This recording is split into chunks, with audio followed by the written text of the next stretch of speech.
Channel का purpose आप सभी को प्रोग्रामिंग बहुत इजी वे में प्रैक्टिकल नॉलेज के साथ सिखाना है। Hello everyone, welcome back to my channel कंप्यूटरोलॉजिस्ट।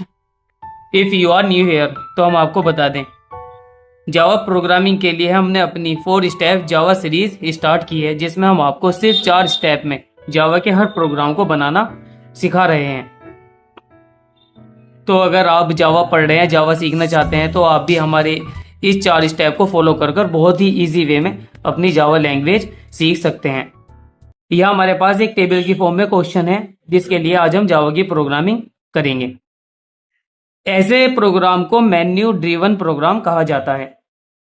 अब 4 स्टेप में हमारा फर्स्ट स्टेप होगा मेमोरी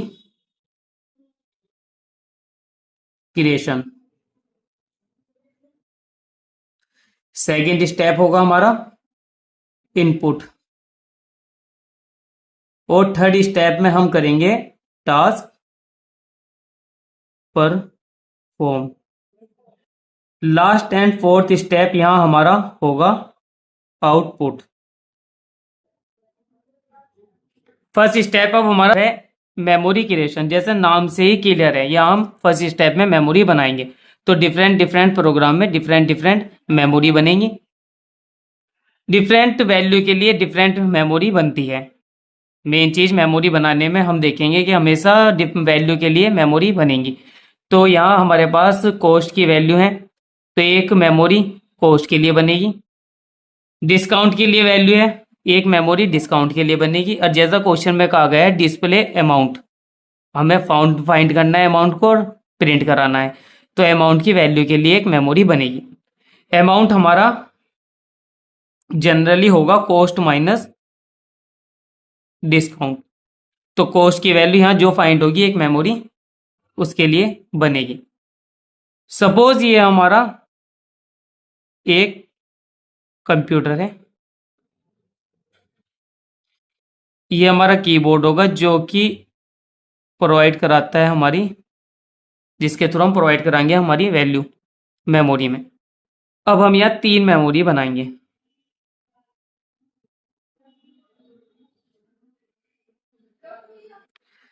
जिस तरीके से डिफरेंट डिफरेंट वैल्यू होती है, उसी तरीके से मेमोरी भी डिफरेंट डिफरेंट होती है।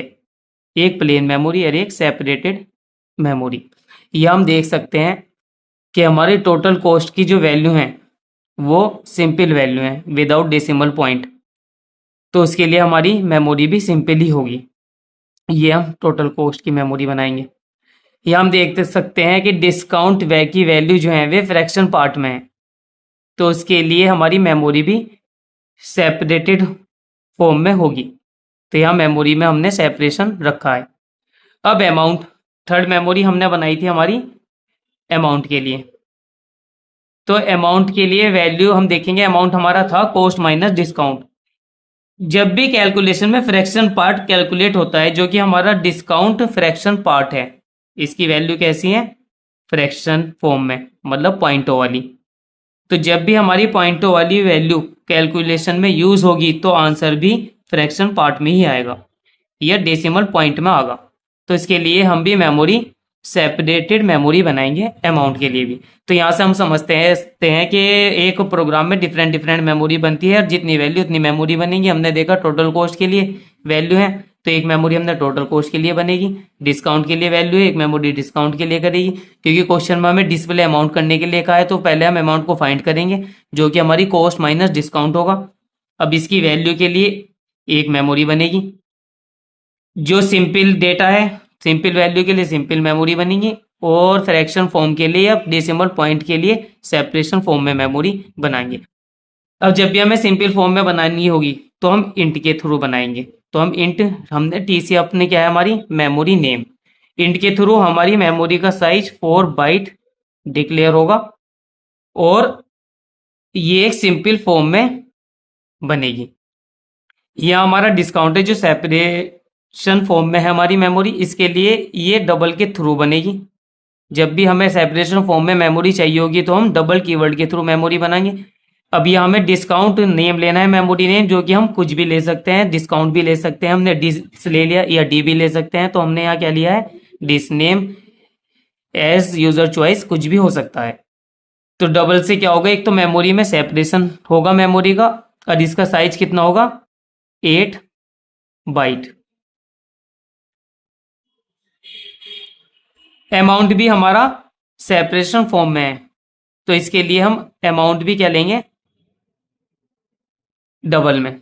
इससे क्या होगा 8 बाइट की ये मेमोरी बन जाएगी, और मेमोरी किस फॉर्म में होगी, सेपरेशन फॉर्म में। यहाँ से हमारा फर्स्ट स्टेप कंप्लीट होता है। इसके बारे में हमने आपको अपनी फर्स्ट वीडियो में समझाया है, इंट, डबल, फ्लोट, लॉन्ग। तो अगर आपने हमारी पहली वीडियो नहीं देखी है और आप इसे इंट, डबल, इनमें डिफरेंसेस देखना चाहते हैं तो हमारी फर्स्ट वीडियो को जाकर देखें, जो हमारी introduction to Java basic program है। उससे आपकी ये चीज़ें और ज़्यादा क्लियर होंगी और अच्छे से समझ में आएंगी। Subscribe to my channel. 4 step Java series में अब हम अपने सेकंड स्टेप करेंगे, जो कि हमारा क्या है, इनपुट। इनपुट देखते हैं हम, इन मतलब में और पुट मतलब रखना। तो यहाँ नाम से एक चीज क्लियर है कि रखना, तो यहाँ हम देखते हैं कि क्या रखना और किधर रखना। तो इसे क्लियर करते हैं अब हम कि क्या रखना और किधर रखना। तो हमने ये अपनी ब्लैंक मेमोरी बनाई है, इन्हीं ब्लैंक मेमोरी में अब डेटा को रखा जाएगा। तो किधर रखना है, इन ब्लैंक मेमोरी में। जब भी हमारे पास टेबल की फॉर्म में क्वेश्चन गिवन होगा तो ऐसे क्वेश्चनों में हम हमेशा लेफ्ट हैंड साइड पर जिसकी भी वैल्यू हमें गिवन होंगी, यहाँ किसकी वैल्यू गिवन है, टोटल कॉस्ट की, तो टोटल कॉस्ट की वैल्यू को ही मेमोरी में हम, कौन सी मेमोरी है टोटल कॉस्ट की, फर्स्ट वाली, इस मेमोरी जो कि अभी तक हमारी खाली मेमोरी है, इसमें वैल्यू को पहुंचाना, यही हमारा टास्क होगा इनपुट। तो इनपुट कराने के लिए जावा हमें एक मेथड प्रोवाइड कराती है, DIS, data input stream in is equal to new DIS system dot in, जिसके थ्रू हम अपने डेटा को मेमोरी में रखते हैं, यह इनपुट कराते हैं। यहाँ इस मेथड में वर्ड यूज भी होता है एक इनपुट, जिससे हम डेटा इनपुट स्ट्रीम, तो हम समझ सकते हैं कि ये मेथड किस लिए है, इनपुट कराने के लिए। हमने अपनी फर्स्ट वीडियो में इसके बारे में ब्रीफ में बताया है, अगर आप इसे समझना चाहते हैं तो हमारी फर्स्ट वीडियो जाकर देखें, तो आपको और ज़्यादा डाउट क्लियर होंगे। यहाँ वीडियो को ज़्यादा लंबा ना करते हुए हम सिर्फ क्वेश्चन कर रहे हैं, तो आप वहाँ जाकर समझें इसे मेथड को। यहाँ हम इसका यूज़ बता रहे हैं। अब हमें किसे इनपुट कराना है, हमने अभी देखा कि जब भी टेबल की फॉर्म में हमें क्वेश्चन गिवन है तो लेफ्ट हैंड साइड पर हमारा क्या गिवन है, किसकी वैल्यू गिवन है, टोटल कॉस्ट की, जिसके लिए हमने किस नाम की मेमोरी ली है, TC। इसको ही हम इनपुट कराएंगे। अब TC हमारी एक सिंपल मेमोरी है जो कि किसके थ्रू बनाई गई है, इंट के थ्रू। तो इसे इनपुट कराने के लिए, इंट को हमेशा इनपुट कराने के लिए हम कौन सा यूज करेंगे, integer dot parse int, in dot read line method हम यूज करेंगे। सपोज ये हमारी एक सेपरेटेड मेमोरी होती, जैसे कि डिस्काउंट की मेमोरी है, तो उसके लिए हमने किसके थ्रू मेमोरी बनाई थी, डबल। तो हम इंटीजर की जगह क्या लगाते, डबल। तो कैसे लिखते, dis is equal to double dot parse double in dot read line, क्योंकि यहाँ हमारी एक TC सिंपल मेमोरी थी जो किसके थ्रू बनी थी, इंट के थ्रू। तो हमने integer dot parse int method का यूज किया है। तो यहाँ हमारा एक सेकेंड टास्क कंप्लीट होता है, जिसमें हमने देखा कि हमें किन्हें इनपुट कराना है, जो कि हमारी 3 मेमोरी है। 3 मेमोरी में से कौन सी मेमोरी में डेटा को इनपुट कराना है। तो कौन सी मेमोरी में डेटा को इनपुट कराना है, जो भी टेबल वाले क्वेश्चन में लेफ्ट हैंड साइड पर जिसकी वैल्यू गिवन होंगी हमेशा हम उसी को इनपुट कराएंगे। कौन था वो, TC। यह हमारा सेकेंड टास्क कंप्लीट होता है। Subscribe to my channel. Step 3 जो कि हमारा है टास्क परफॉर्म। टास्क से मतलब यहाँ हमारा क्वेश्चन से है। टास्क किसको रिप्रेजेंट कर रहा है, क्वेश्चन को। क्वेश्चन में हमें ऑलरेडी कहा गया है अमाउंट की वैल्यू फाइंड करने के लिए। तो टास्क हमारा क्या हुआ, अमाउंट की वैल्यू फाइंड करना।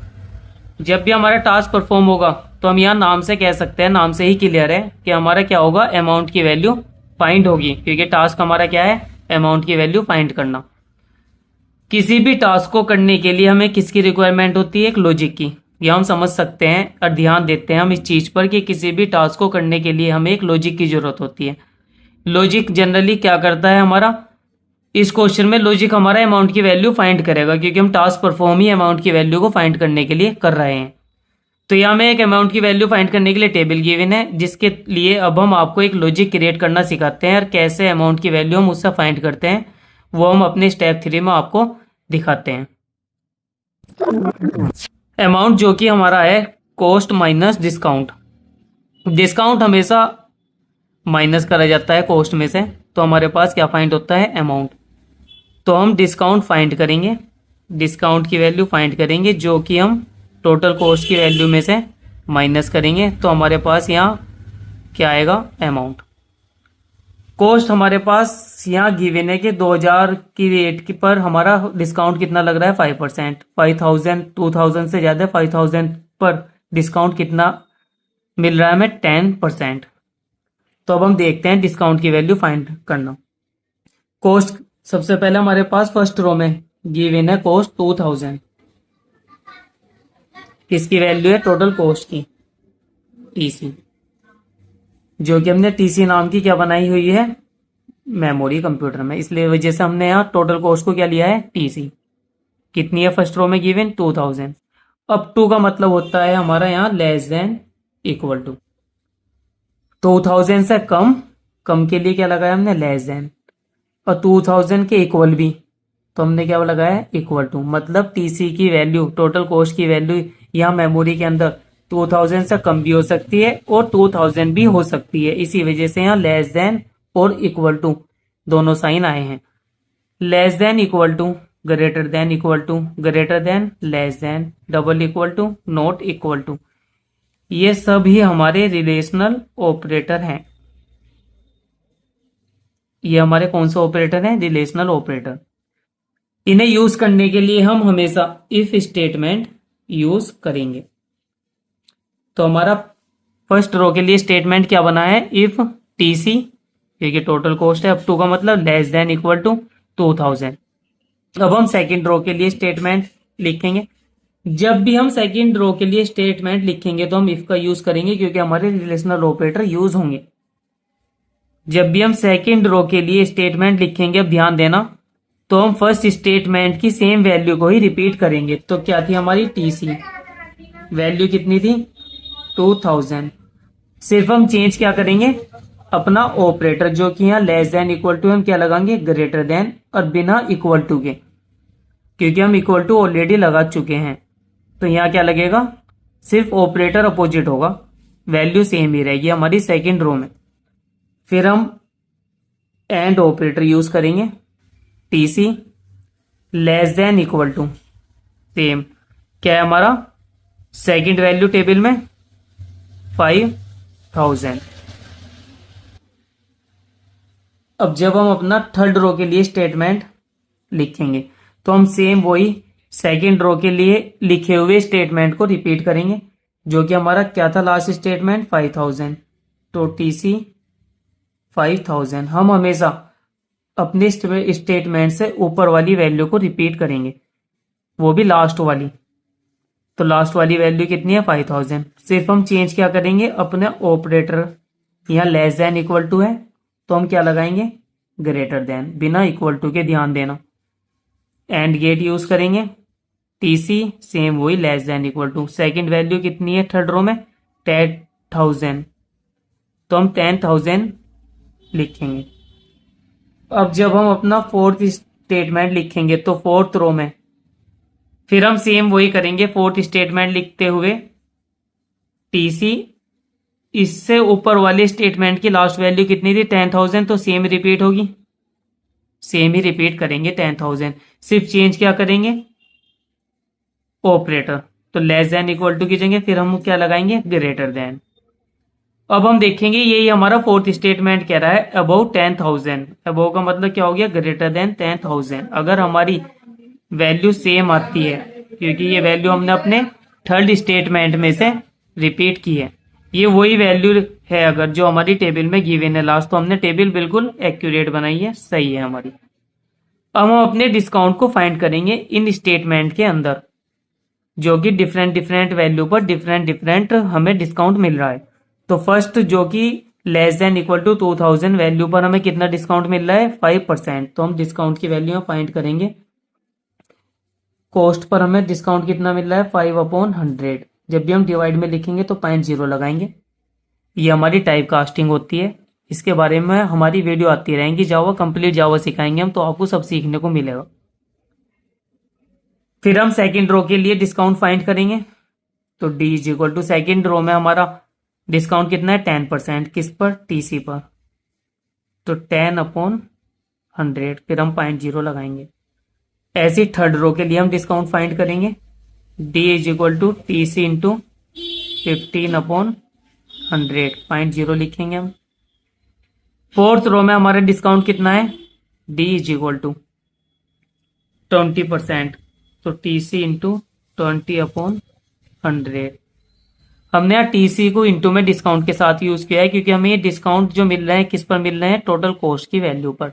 इसी वजह से हमने टीसी इंटू 5% किस पर लगाया, total cost per. Total cost का 5% क्या हो जाएगा हमारे पास, टीसी इंटू 5/100। टोटल कॉस्ट की वैल्यू अगर 2000 से कम है या 2000 है तो हमारा डिस्काउंट कितना मिल रहा है हमें यहाँ, 5%। ऐसे ही अगर 2000 से ज्यादा और 5000 से कम या उसके इक्वल है तो डिस्काउंट कितना मिल रहा है हमें, 10%। सेम थर्ड रो के लिए हमने लिखा है कि 5000 से ग्रेटर, वही टेबल कह रही है। जैसे 5000 से ग्रेटर कितनी वैल्यू होगी, 5001, और कहां तक, 10000। तो 10000 के इक्वल है। तो डिस्काउंट कितना मिल रहा है हमारे पास, 15%। तो टीसी इंटू 15/100। उम्मीद है आपको टेबल समझ में आई होगी। यहां से बनानी एक बहुत ही सिंपल वे में जो हमने आपको दिखाई है। यहां हमने यूज किया है एंड गेट अपना, जो कि हमारा क्या है, गेट है। ये टेबल में हमने गेट उसी जगह लगाए हैं जहां भी हमारी कंडीशन 2 है। जैसे कि यहाँ हमारी एक कंडीशन ये थी और एक कंडीशन ये थी, यहाँ हमने गेट यूज किया है जिसका नाम है एंड गेट। सेम ऐसे ही जहां हमारी 2 कंडीशनें थी, एक कंडीशन हमारी ये थी और एक कंडीशन ये थी, यहाँ भी सेम हमने एंड गेट लगाया है। लेकिन हम देख सकते हैं फर्स्ट और लास्ट जिसमें कि हमारी एक सिंपल कंडीशन है, एक ही है, एक से ज्यादा नहीं है, वहां हमने कोई गेट का यूज नहीं किया है। तो जब भी हमारे इफ स्टेटमेंट में एक से ज्यादा कंडीशन यूज होती हैं, जैसे सेकंड स्टेटमेंट और थर्ड स्टेटमेंट में एक से ज्यादा कंडीशन यूज हुई है, या हम अपने गेट यूज करते हैं जो कि हमारे होते हैं लॉजिकल गेट। लॉजिकल गेट हमारे पास 3 टाइप के होते हैं, एंड गेट, और गेट और नॉट गेट। ये तीनों ही गेट हमारे पास क्या है, लॉजिकल गेट। इसका नाम क्या है, एंड गेट। ये क्या है, और गेट। ये क्या है, नॉट गेट। तो हम यहां से एक बात ध्यान रखेंगे, जब भी हमारे इफ स्टेटमेंट में एक से ज्यादा कंडीशन यूज होगी तो हमें इन ऑपरेटर का यूज करना होगा 2 कंडीशन को इफ स्टेटमेंट में रखने के लिए। हमने एंड गेट यूज किया है, एंड और का ना यूज करके हमने किसका यूज किया है, और नोट का यूज नहीं किया है, सिर्फ किसका यूज किया है, एंड गेट का। एंड गेट को हम समझते हैं तो एंड गेट का मीनिंग हिंदी में होता है और। यहां से हम कह सकते हैं कि अगर और से हम मतलब समझते हैं कि और मतलब ज्यादा कंडीशन हमारी है, ऊपर से और जितनी भी हैं सारी ही ट्रू हैं, क्योंकि स्टेटमेंट हमसे कह रहा है कि 2000 से बड़ी होनी चाहिए, जो कि कितनी है, 2001। और 5000 से छोटी या 5000 के इक्वल होनी चाहिए। मतलब यहां से हम समझते हैं कि दोनों ही स्टेटमेंट ट्रू होने चाहिए। तो जिस कंडीशन में दोनों ही स्टेटमेंट ट्रू होंगे उस वहां हम एंड गेट का यूज करेंगे। और जितनी भी कंडीशन हमारी इफ स्टेटमेंट के अंदर यूज हुई हैं सारी क्या है, अगर ट्रू हैं तो हम कौन से गेट का यूज करेंगे, एंड गेट का, जिसे हम समझ सकते हैं और से। और जितनी भी कंडीशन है इफ स्टेटमेंट के अंदर वे सब क्या होनी चाहिए, ट्रू। तो हम किस गेट का यूज करेंगे, एंड गेट का, क्योंकि कॉस्ट की वैल्यू 2000 से बड़ी होनी चाहिए और 5000 से कम होनी चाहिए। तो इसके लिए हमने एंड ऑपरेटर का यूज किया है। और का मतलब होता है या तो पहली वाली सही हो जाए या दूसरी वाली सही हो जाए। तो ऐसी कंडीशन में हम किसका यूज करेंगे, और गेट का। यहां हम समझ सकते हैं कि या तो हमारी 2000 से बड़ी हो या हमारी 5000 से स्मॉल हो या इक्वल हो, दोनों में से अगर एक भी ट्रू है तो इसके लिए हम किसका यूज करते हैं, और ऑपरेटर का। बस यहाँ इसके लिए हम बुलियन आपको पढ़ाएंगे जावा के अंदर, एक अलग से वीडियो लेकर आएंगे जिसमें आपको ये एंड और नोट गेट भी सिखाए जाएंगे। उसमें आपको क्लियर हो जाएगा ये सारा बेसिक लॉजिकल गेट का। यहाँ हम जनरली आपको टेबल दिखा रहे हैं, बिल्कुल सिंपल वे में बनाना। इन टेबलों में जनरली हमारा मोस्टली हम कह सकते हैं हमेशा एंड गेट का ही यूज होगा, जो ये टेबल टाइप के क्वेश्चन हमारे पास आते हैं। तो यहाँ से अभी फिलहाल हम ये सीख सकते हैं और उम्मीद करते हैं आपको ये टेबल बनानी समझ में आई होगी। कॉस्ट के अकॉर्डिंग डिस्काउंट की वैल्यू हमें यहाँ फाइंड होगी, जो कि अब टोटल कॉस्ट में से माइनस करा जाएगा और किसकी वैल्यू फाइंड होगी, फिर अमाउंट की। तो ऐसे हमारा एक लॉजिकल पार्ट पर काम किया जाता है जिसमें हमें ऑपरेटर, वैल्यू, कंडीशन सारी ही क्वेश्चन के अकॉर्डिंग रखनी पड़ती है और अपना आंसर फाइंड करना होता है। यहाँ हमारा स्टेप 3 खत्म होता है। Subscribe to my channel. इस तरह से हमारा स्टेप 3 कंप्लीट हुआ, जिसमें हमने लॉजिक बनाकर अमाउंट की वैल्यू को फाइंड किया है। अब हम करते हैं अपना स्टेप 4, जो कि है हमारा आउटपुट। आउटपुट हमेशा हमारे रिजल्ट को शो करने के लिए यूज होता है। यह आउटपुट से मीनिंग समझेंगे हम हमारा क्या है। तो आउटपुट, यहाँ आउट मतलब बाहर और पुट मतलब रखना। जो भी हमारा रिजल्ट आया है उसको स्क्रीन पर शो करेंगे। इसके लिए हम आउटपुट यूज करते हैं। यहां से हम समझ सकते हैं कि आउटपुट जनरली हमारा डिस्प्ले कराना है।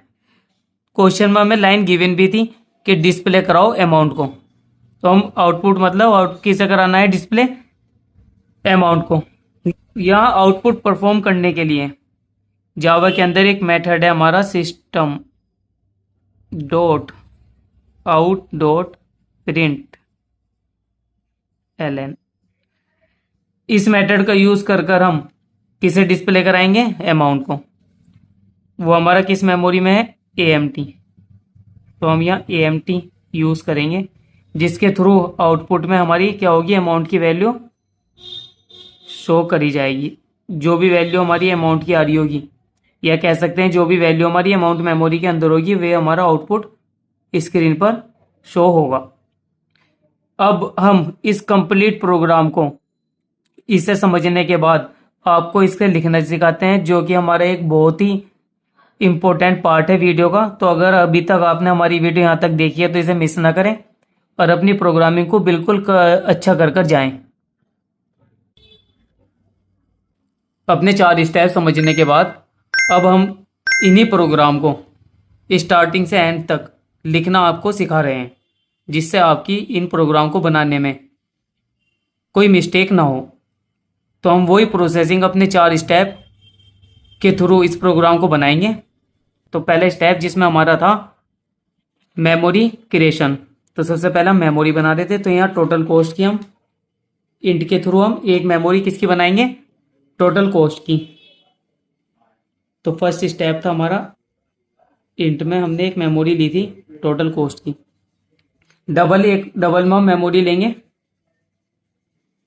डबल में हम अमाउंट और डिस्काउंट लेंगे। तो एक हम डिस नाम की मेमोरी लेंगे, एक अमाउंट भी।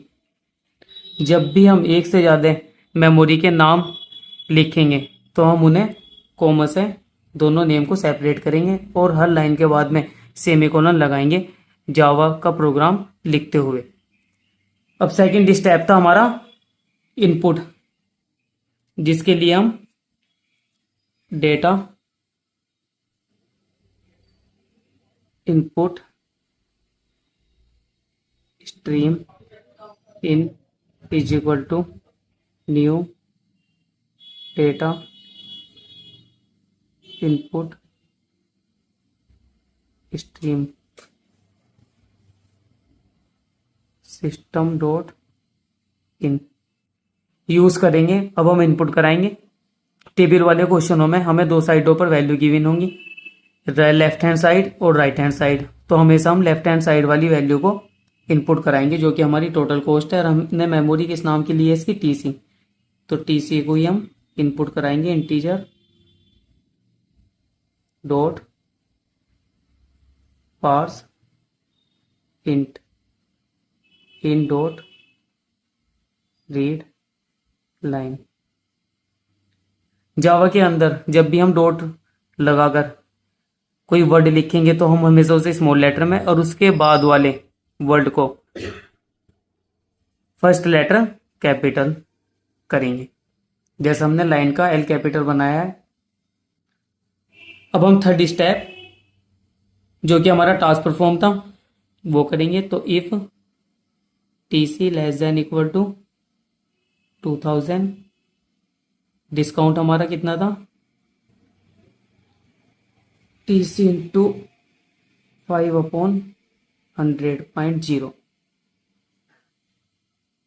इफ नेक्स्ट स्टेप लिखेंगे हम जो सेम वैल्यू को हम अपोजिट साइन लगाकर लिखेंगे, एंड गेट लगाएंगे। TC less than equal to second value 5000 लिखेंगे, braces open, this is equal to TC into कितने परसेंट है, 10%, तो 10/100.0।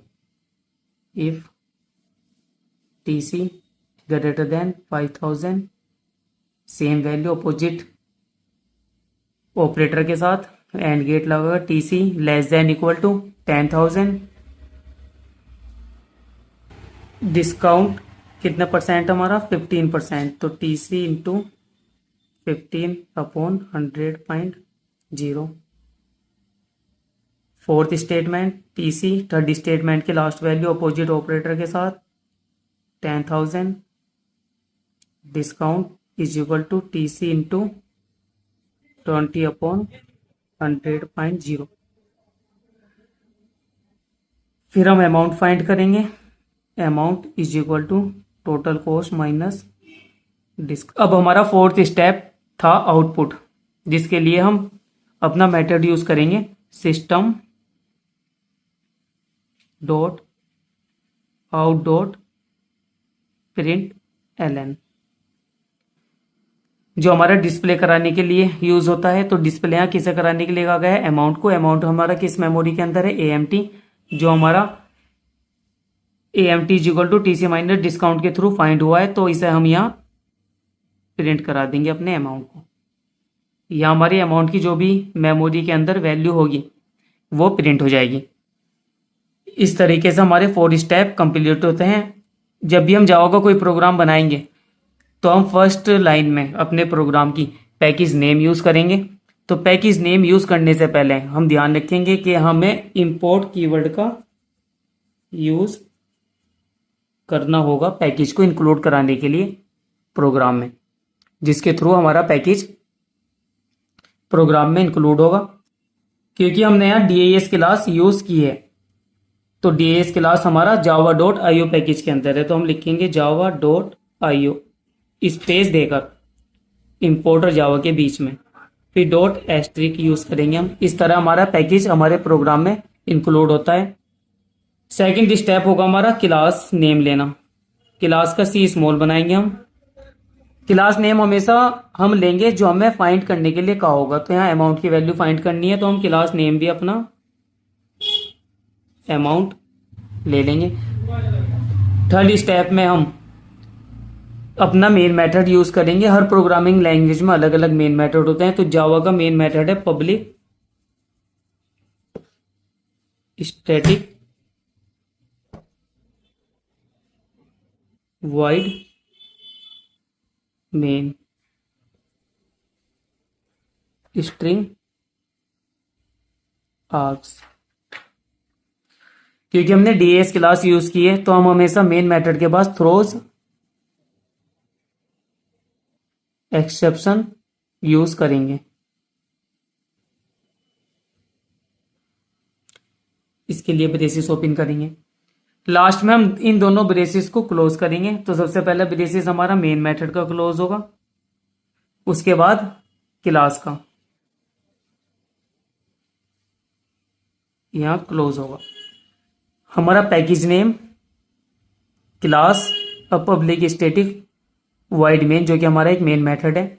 इसके लिए हम आपके लिए अलग से वीडियो लाएंगे जिसमें आपको इसके बारे में ब्रीफ में बताया जाएगा। क्योंकि हम अपनी जावा लैंग्वेज को 4 स्टेप जावा सीरीज में पूरी कंप्लीट बता रहे हैं, तो इन प्रोग्राम को लंबा ना करते हुए इस वीडियो में इनके बारे में हम आपको नहीं बता रहे हैं, इसके लिए एक अलग से वीडियो लाएंगे जो आपके ये डाउट दूर करने के लिए, इन 3 चीज़ों के लिए, पैकेज, क्लास और मेन मेथड के लिए। तो आप वो वीडियो में देखना हमारी, इनका यूज़ क्या है, किस लिए यूज़ होते हैं। इस तरीके से हम अपने 4 स्टेप को फॉलो कर एक जावा का बिना मिस्टेक करे एक प्रोग्राम बनाते हैं